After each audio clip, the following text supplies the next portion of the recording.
Je suis Guillaume Pelletier, spéléologue depuis 31 ans.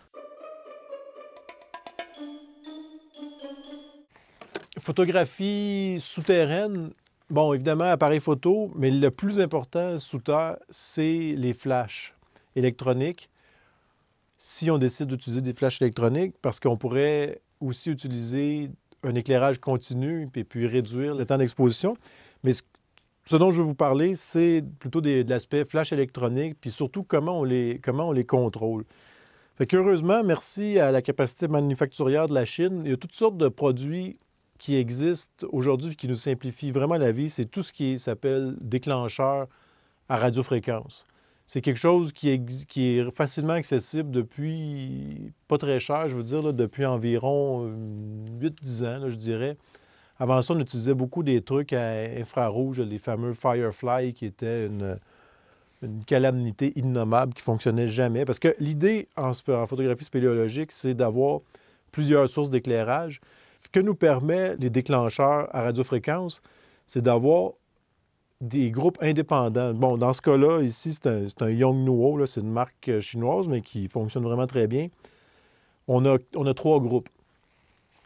Donc, ce que ça permet, c'est de pouvoir, à même la caméra, de pouvoir contrôler l'intensité d'éclairage de différents flashs. Comme par exemple, ça, c'est mon flash A que je vais généralement garder pour déboucher les ombres, par exemple, d'un sujet relativement proche. Généralement, je vais le mettre avec quelque chose pour assouplir, peut-être des fois un dôme là, de diffusion de lumière. On veut quelque chose de très doux, mais ce qui est important, c'est qu'on peut le contrôler et puis réduire de beaucoup de son intensité. On peut l'opérer à 1/64e de sa force ou à 50 ou à 20 Mais l'idée, c'est qu'on peut contrôler à même la caméra la quantité de lumière qui va sortir de mon flash A. Après ça, bon, de mon flash B qui va être placé ailleurs. Et puis, ce que j'ai développé, ce que j'utilise, c'est disons, mon unité, appelons-la l'unité C, qui est composée de 2 flashs. En fait, comme c'est celle qui va être derrière le sujet, donc souvent, on a caméra, sujet, et puis un éclairage derrière pour vraiment bien découper le sujet dans l'espace souterrain.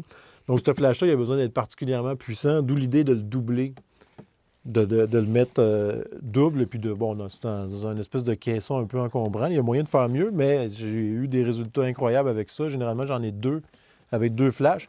Mais l'idée, c'est vraiment d'avoir un déclencheur qui est associé au canal A, B ou C, que je peux contrôler depuis la caméra. Puis donc, il était une époque où il fallait mémoriser les nombres guides de chaque flash. Aujourd'hui, grâce à la photographie digitale, bien, on peut y aller un petit peu au feeling. Là, on a une idée de quelle puissance a notre flash.